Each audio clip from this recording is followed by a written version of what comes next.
This case is unlike any other homicide we've seen in Kern County, as the general consensus from the public is support for the accused killer, not the decedent.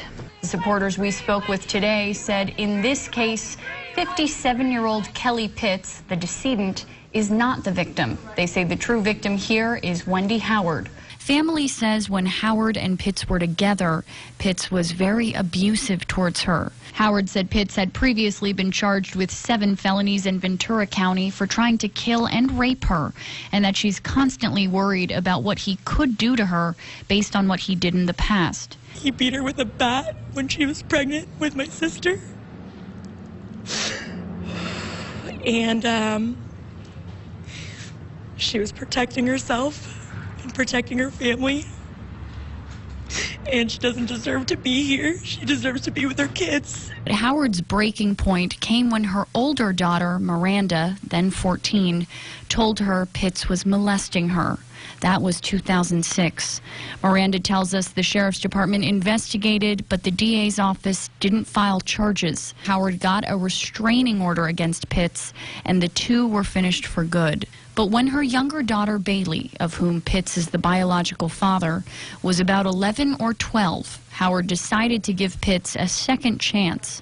Not romantically, but she would allow him to have a relationship with Bailey. Bailey says she had wanted a relationship with her father and was glad it finally happened. She said he was a good dad until she was about 15 years old. He started telling me weird things, and then that turned into doing weird things to me. We won't share the details, but Bailey tells us her father began to sexually abuse her. She says over the course of about a year, it continuously got worse. She says she didn't tell anyone, but one night she talked to a friend a bit about it without naming names. Bailey says she accidentally left the conversation up on the computer, and her mother read it. Howard filed a police report alleging molestation against a minor, and police told her to act cool. Her attorney says that's why she let Pitts come over that night so their children could play together. Exactly how the events unfolded is something we're looking into, but Pitts was on his quad and threatened to run Howard over when she fired her gun. She said in that moment she feared for her life. Officers pressed Howard on why she thought he was such a threat, especially if he had no visible weapon. She said he'd never had any weapons in the past when he'd nearly killed her with his fists.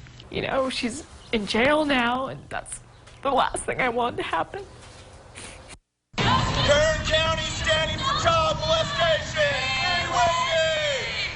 This is not a man who is a victim. My sister and I are victims. There are other victims out there, minors who were abused by this monster.